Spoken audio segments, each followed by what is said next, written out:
A graça e a paz do nosso Senhor e Salvador Jesus Cristo, meus queridos e amados irmãos, estamos trazendo aqui mais uma lição bíblica da Escola Bíblica Dominical. A lição 11, lição dos jovens, que tem por título Davi no lugar errado e na hora errada. Glória a Deus. O segundo trimestre, que nós estamos trazendo aqui, inclusive está finalizando aqui esse trimestre, tem por título Davi, de pastor de ovelhas, a rei de Israel. Fé e ação em meio à adversidade da vida. Ok. Vamos lá ao assunto, desta lição 11 dos jovens. Quero trazer aqui para você, amados professores, que irão trazer essa aula dia 15 de junho. É um material maravilhoso para vocês estarem passando aí para os seus alunos, Essa lição, a presente lição nos conduz a um dos episódios mais trágicos da vida de Davi. Um homem segundo o coração de Deus, em vez de estar no campo de batalha, o rei permaneceu em Jerusalém, abrindo espaço para a ociosidade, o descuido espiritual e, por fim, o pecado, o adultério com Betseba e a consequência de tentativa de ocultação revelam como decisões erradas podem gerar consequências devastadoras. Contudo, essa narrativa também aponta para a possibilidade do arrependimento sincero, do perdão divino e do recomeço. Irmãos, quando nós estamos sem compromisso, quando nós estamos vivendo essa vida que Davi estava vivendo aqui, em vez de nós estarmos no campo de batalha, nós estamos desocupados. Isso pode abrir porta, pode abrir espaço para nós estar ocioso, para nós estar aí, com descuido espiritual e, por fim, nós podemos pecar. Essa lição vai trazer para nós aqui um exemplo maravilhoso para nós tomarmos muito cuidado com o que vamos estar fazendo, Texto áureo, diz assim: cria em mim, ó Deus, um coração puro, renova em mim um espírito reto. Salmo 51, versículo 10. Irmãos, com a finalidade de compreender adequadamente o Salmo 51, em seu contexto mais amplo, é recomendável seguir uma sequência de leituras bíblicas. Primeiramente, deve-se considerar, é claro, o relato histórico registrado em 2 Samuel, capítulo 11, que descreve o pecado de Davi, e em seguida o Salmo 32 revela a angústia emocional causada pelo peso de um pecado não confessado. Na sequência, a leitura do 2 Samuel, capítulo 12, apresenta o momento da confrontação profética por meio de Natã. Por fim, chega-se ao Salmo 51, onde se manifesta o arrependimento genuíno e a confissão sincera do rei Davi. Amém? Resumo da lição. Diz assim: o erro de Davi nos leva ao aprendizado de como vencer as tentações e manter uma vida reta e santa diante do Senhor. Vamos ao nosso momento pedagógico. Essa atividade, amado, nominada Aprendendo com os Erros de Davi, pode ser aplicada no início da aula como uma forma de introdução. Os alunos ao assunto que será abordado, ou no final da exposição como uma avaliação e reflexão do que foi aprendido. Qual o objetivo? O objetivo é refletir sobre o impacto do pecado, a importância da vigilância e o caminho da restauração, com base no erro de Davi e na graça de Deus. Aí temos aqui um passo a passo, nós podemos estar seguindo. Primeiro, a leitura bíblica guiada, você pode dividir aí, é uma dinâmica certo, que você vai fazer com os professores vão fazer aí com seus alunos. Pode dividir os alunos em 3 grupos e distribuir aí os textos. Grupo 1, 2 Samuel 11, que é o pecado de Davi. Grupo 2, 2 Samuel 12, versículo 1 a 14, a confrontação de Natã. E grupo 3, Salmo 51, que é o arrependimento de Davi. Discussão dirigida, né? Perguntas para todos os grupos, o que levou Davi a cair, como ele reagiu quando foi confrontado, o que aprendemos com sua oração no Salmo 51.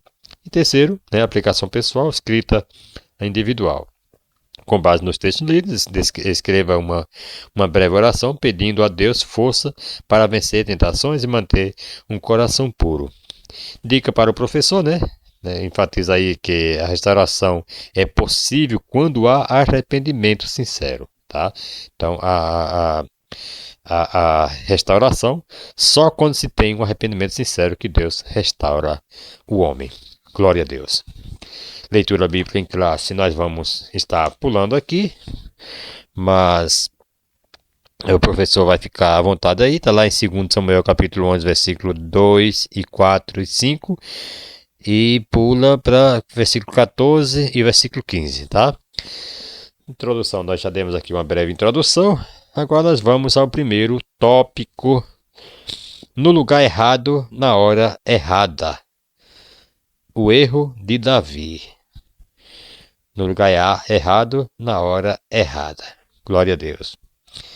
Glorificado seja o nome do Senhor e Salvador Jesus Cristo. Amados, a narrativa de 2 Samuel, capítulo 11, é uma advertência vívida sobre os perigos de um coração desatento no tempo da responsabilidade.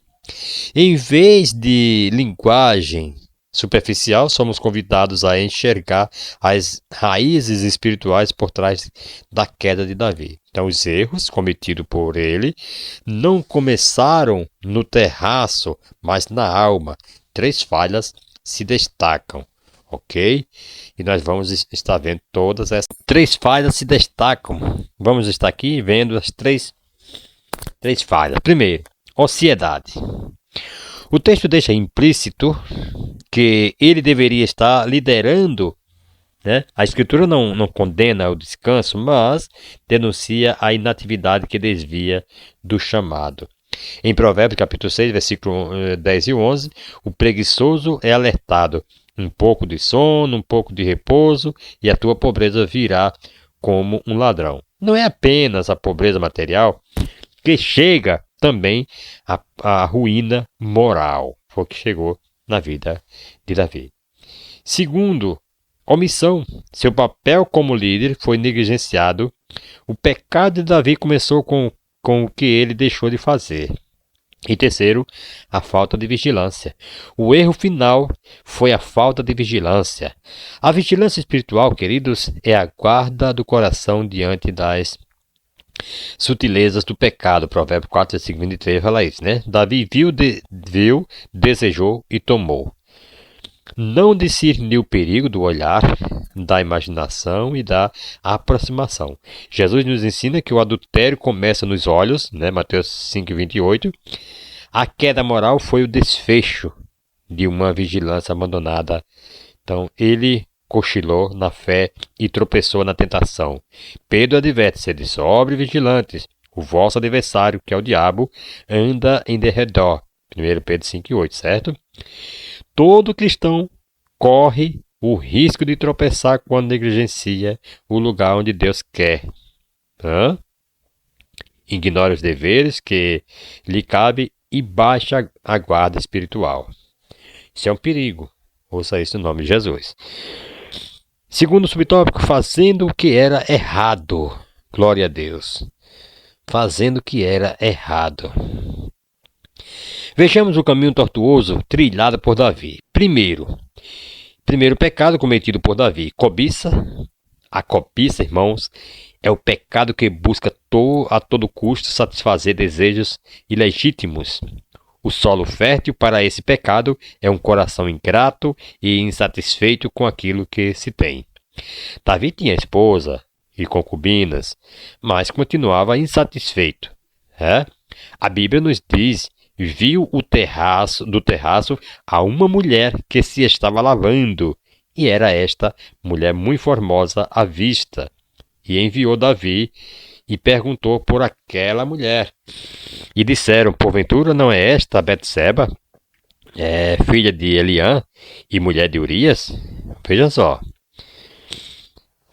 De Urias o Heteu, segundo Samuel capítulo 11, versículo 2 e 3, né? O rei foi avisado que a mulher era casada, mas a cobiça não respeita limite. Esse é um perigo. Ele foi avisado. Tomamos muito cuidado também conosco, porque a cobiça, ela não respeita limite. O segundo pecado cometido por Davi, adultério. Então enviou Davi mensageiros e a mandou trazer, e entrando ela a ele, se deitou com ela, e já ela se tinha purificado da sua imundícia. Então voltou ela para a sua casa, segundo Samuel 11:4.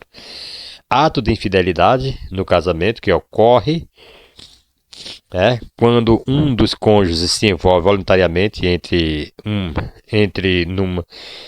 voluntariamente, né, numa relação sexual com outra pessoa. E terceiro pecado cometido por Davi aqui foi a mentira. Em 2 Samuel, capítulo 11, versículos 6 ao 13. Davi, com muita sagacidade e perversidade, tenta a todo custo encobrir os rastros do pecado que cometeu. A mentira é a roupa do pecado. O rei estava cometendo novos pecados para tentar encobrir os antigos. Olha o perigo, né? Então o rei estava tentando, né, cometendo outros pecados para tentar cobrir os antigos. Glória a Deus. E quarto pecado cometido por Davi, assassinato. Em 2 Samuel, capítulo 11, versículo 14 a 25, o rei tramou maleficamente, né, todos os detalhes para os assassinatos de Urias. Nessa passagem, vemos que mesmo o homem segundo o coração de Deus chegou a cometer um dos pecados mais condenáveis apresentado pela Bíblia. Isso aqui é um caso muito sério.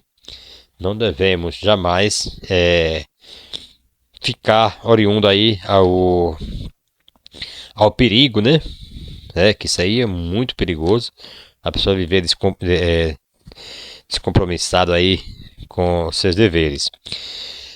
Flertando com a tentação. Irmãos, esse aqui também é tremendo, viu? Flertando com a tentação. Nós não devemos flertar com o pecado, com a tentação, não. Vejam só. Estamos preparados para o sucesso? Estamos prontos para desfrutar os tempos de calmaria? Enquanto enfrentava gigantes, adversários e noites de fuga, Davi mantinha-se dependente de Deus, vigilante e humilde. Contudo, quando o trono se firmou e a estabilidade trouxe conforto, a tentação começou a relaxar. Vejam só, enquanto ele estava fugindo, enquanto ele estava, enfrentando gigantes, ele confiava em Deus. Sempre ele falava, eu vou em nome do Senhor dos Exércitos, falava o gigante, né? Sempre fugia, ou fazia suas orações, as escondidas lá, tal. Mas quando o trono se firmou, aí começou ali estabilidade, né? Aí foi quando trouxe conforto, aí a tentação começou a relaxar, ele começou a se relaxar, né? Os perigos, irmãos, os perigos da calmaria raramente são barulhentos, certo? Eles se manifestam em pequenas concessões, escolhas que passam aí despercebidas, rotinas sem oração e confiança excessiva nos próprios recursos. O tempo de bonança o iludiu, fazendo-o pensar que os riscos já haviam passado. Ouça isso no nome de Jesus. Vamos lá. Olha, irmãos. A história mostra que muitos naufrágios acontecem em mares tranquilos quando a alma se esquece de que a vigilância nunca é dispensável. O abandono da disciplina, a perda de senso de missão e o descuido com a família foram portas abertas para a queda, né? A calmaria, nesse sentido, pode ser ainda mais perigosa quando a tempestade, né, pois adormece o discernimento e enfraquece aí as defesas do coração. A fidelidade deve ser mantida tanto nos desertos quanto nos palácios, pois o perigo do tropeço espreita justamente quando tudo parece sob controle. Devemos tomar mais cuidado quando tudo parece sob controle. Amém, amados? Tópico 2. Tópico 2. Como vencer as tentações. Como vencer as tentações. Um exemplo que não deve ser seguido. Glória a Deus. Vejam só, amados. Quando olhamos para os erros de Davi, nós somos confrontados com a verdade sobre a nossa própria fragilidade. Os tropeços do rei nos servem de espelho e advertência. Quem pensa estar em pé, cuide para que não caia. 1 Coríntios 10 e 12. Maus exemplos iluminam o caminho, mostrando não apenas o que deve ser feito, mas também o que deve ser evitado. Eles nos exortam a vigiar nossas decisões e cultivar a dependência de Deus e a levar a sério as consequências do pecado. O pecado de Davi, queridos, com a Betseba, mostra de forma inegociável o alto preço de escolhas erradas, sobretudo para quem conhece a Deus. O rei, seduzido por um instante de prazer, abriu portas para uma sucessão de tragédias. Morte inocente, perda da paz familiar, desonra pública, conflitos e violência dentro da sua própria casa. Tudo isso aí aconteceu na vida de Davi. Você pode constatar isso aí lá em 2 Samuel, capítulo 12. Nada ficou imune. O perdão de Deus, embora real, não anulou as consequências. Para o jovem, essa lição é clara, Nenhum pecado é isolado ou inofensivo. Uma escolha impensada pode desencadear aí perdas profundas e dores de longa duração. Então, o pecado promete prazer, mas entrega vergonha, angústia e sofrimento. O caminho de Deus não restringe a liberdade, ok? Mas protege do peso da consciência, das consequências.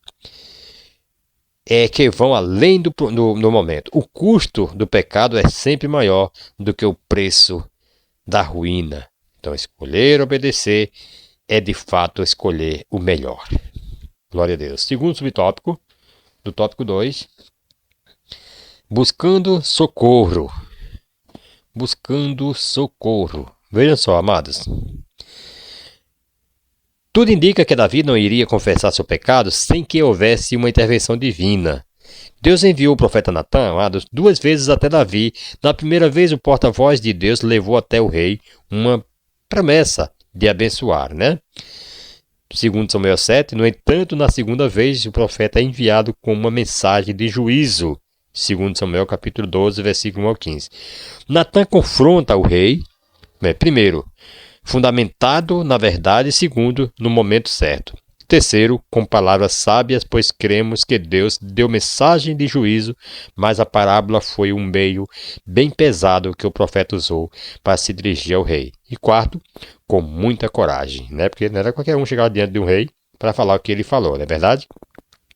Diante de tal contexto, amado, gostaria de enfatizar 3 falhas de Davi, mas que porém também são nossas falhas. Primeiro, tu és este homem que é precipitado em julgar.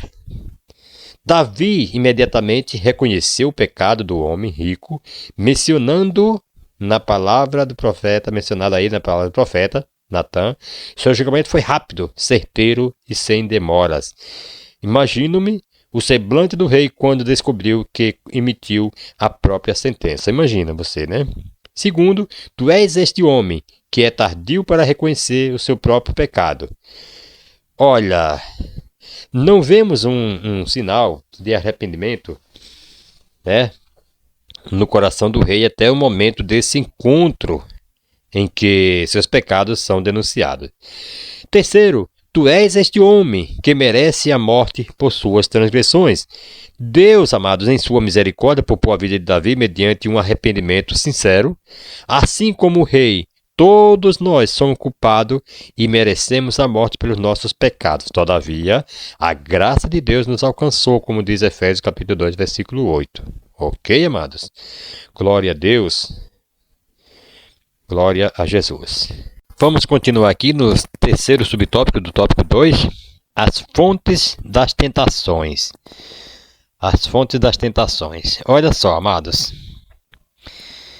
Queridos, a Escritura é clara ao revelar que as tentações se manifestam por múltiplos caminhos. O diabo, que anda em derredor, rugindo como leão, né, como está 1 Pedro 5,8, o mundo com seus valores distorcidos e seduções passageiras, 1 João 2,15 a 17, e a carne, a natureza humana inclinada ao pecado, Gálatas capítulo 5, versículos 16 e 17. Essas três fontes operam de modo sutil e persistente, buscando enfraquecer nossa comunhão com Deus. Devemos tomar muito cuidado quanto a isso. No entanto, a Bíblia também afirma que o Senhor não deixa seus filhos desamparados. Ele fortalece, encoraja e disciplina para que resistamos à tentação e amadureçamos, né, em santidade, né, como diz Paulo, 2 Tessalonicenses capítulo 2, versículos 16 e 17. Hebreus 12, 10 ao 12. Não somos entregues à própria sorte, recebemos consolo, direção e capacitação pelo Espírito Santo que opera em nós, né? Tanto querer quanto efetuar, como diz Paulo lá em Filipenses capítulo 2, versículo 13, não é isso? Assim mesmo, diante das pressões, a vitória é possível para todo aquele que se submete à graça e a correção do Pai. Amém, amados? Glória a Deus, louvado seja o nome do Senhor. Vamos agora, rapidinho, para o tópico 3, arrependimento, perdão e recomeço. Sempre tem uma chance, amado. É só se arrepender, um arrependimento sincero, pedir perdão e recomeçar. Deus está sempre de braço aberto. Verdadeiro arrependimento. Verdadeiro arrependimento. Amados, o Salmo 51 é a oração que Davi fez a Deus depois que foi confrontado pelo profeta Natan, lá em 2 Samuel capítulo 12, né, versículo que nós falamos aqui, louvado seja Deus, capítulo 12, versículo 1 a 14. É possível encontrar algumas expressões chaves que revelam o sentimento presente no coração de Davi. Em primeiro lugar, Davi foi tomado pela convicção de que havia transgredido e que seu pecado foi terrível. Tem misericórdia de mim, ó Deus, por teu amor, por tua grande compaixão, apaga as minhas transgressões. Salmo 51, versículo 1, certo? Ele começa assim. Em segundo lugar, Davi se sentiu sujo por causa do pecado. Lava-me com toda a minha culpa, de toda a minha culpa e purifica-me do meu pecado. Salmo 51, versículo 2. Em terceiro lugar, Davi não colocou a culpa na beleza de Betseba, nem em qualquer outra pessoa. Ele reconheceu que foi o seu coração que havia esfriado e caído em trevas. Cria em mim um coração puro, ó Deus, e renova dentro de mim um espírito estável. Salmo 51, versículo 10. Em quarto lugar, Davi clama por restauração. Não me expulses da tua presença, nem tires de mim o teu Santo Espírito. Devolve-me a alegria da tua salvação e sustém-me com o espírito pronto a obedecer. Salmo 51, versículo 11 e 12. Glória a Deus. Então, devemos reconhecer e devemos fazer a mesma coisa que Davi fez. Nos arrepender e buscar e recomeçar. Segundo subtópico, a busca pelo perdão. A busca pelo perdão. Amados, escolher o pecado pensando que depois basta pedir perdão é cair no engano do inimigo. Uma mentira contada pode destruir amizades, um vício escondido pode arruinar reputação e saúde. Relações imprudentes deixam marcas que perduram. Deus perdoa, restaura e acolhe, é claro, mas não retira todas as consequências das escolhas erradas. Por isso, viver segundo a palavra é a única forma de evitar as sequelas amargas do pecado e experimentar uma liberdade verdadeira, não apenas um alívio momentâneo. Devemos tomar muito cuidado quanto a isso, amados. Louvado seja o nome do Senhor. Vamos ao terceiro subtópico, a alegria do recomeço. Glória a Deus. Irmãos, diante do perdão, Davi começou a experimentar novamente a verdadeira alegria, como diz Salmos 32, versículo 11. Sobre o Salmo 32, varrem Weisbeth nos conta que o silêncio de Davi referente ao seu pecado durou cerca de 1 ano. Nesse período, a mão do Senhor pesou sobre ele a fim de o levar ao arrependimento. Ao Spurgeon, ele disse que Deus não permite que seus filhos pequem com sucesso. O Senhor disciplinou Davi durante todo o tempo que ele manteve em segredo, né, as suas transgressões. A Bíblia nos diz que a disciplina de Deus na vida de seus filhos não é a mesma de juiz quando castiga um criminoso, mas é como a de um pai amoroso quando castiga o seu filho. Se você está pensando por um tempo de disciplina, se você estiver passando aí por um tempo de disciplina e correção, não endureça seu coração, mas confesse, certo? Confesse os seus pecados, como diz o texto bíblico, né? Quem esconde os seus pecados não prospera, mas quem confessa e os abandona encontra misericórdia, como diz Provérbios 28:13, não é verdade? Queridos, enquanto você insistir em carregar pecados ocultos, a alma viverá sob o peso de remorso e da culpa. O silêncio e o medo apenas aumentam a angústia, né? Aumenta a angústia e afastam você da verdadeira paz. Mas quando há coragem para confessar, buscar restauração e se entregar a Deus, a história muda. Não se deixe enganar, queridos. Não se deixe enganar pelo inimigo. Deus não rejeita quem se arrepende de verdade. O arrependimento genuíno não é apenas emoção ou lágrimas, mas uma decisão de mudança e entrega. Deus está pronto para lhe dar um recomeço, para perdoar e restaurar. Só assim você conhecerá a alegria real promovida pela graça divina. Glória a Deus. Estamos chegando ao final, amados. Vamos aqui só rapidinho na conclusão, né? E já vamos concluir aqui esta aula. Semana que vem tem mais, a manifestação da graça, né? Que vai ser Olha, a conclusão diz assim: um homem segundo o coração de Deus se permitiu ser tragado por uma armadilha perigosa. O adultério e a sequência dos fatos nos mostram que ninguém está imune às tentações. Davi deixou de ser vigilante e afastou-se de princípios essenciais, caindo em pecado. No entanto, podemos vencer as tentações mediante vigilância, oração e maravilhosa dependência divina. Jovens, celebremos essa verdade e nos alegremos no Senhor. Glória a Deus. Irmãos, algumas lições ficam patentes, né? Ninguém, embora escolhido, abençoado e usado por Deus, está imune a um caso extraconjugal. Qualquer pessoa, a despeito de grandes vitórias que tenha tido, né, pode cair desastrosamente. O fato de infidelidade é o resultado de desejos, pensamentos e fantasias descontroladas. Uma noite de paixão pode desencadear anos de dor para a família. Eu conheço, né, pessoas na família que por uma noite de paixão desencadeou aí, né, tormento para a família e para si, só por Deus. Ó. Então, uma noite de paixão pode desencadear anos de dor para a família. Resta claro afirmar que o pecado levará você mais longe do que gostaria de ir. Reterá você mais tempo do que gostaria de ficar e lhe custará um preço mais caro do que você gostaria de pagar.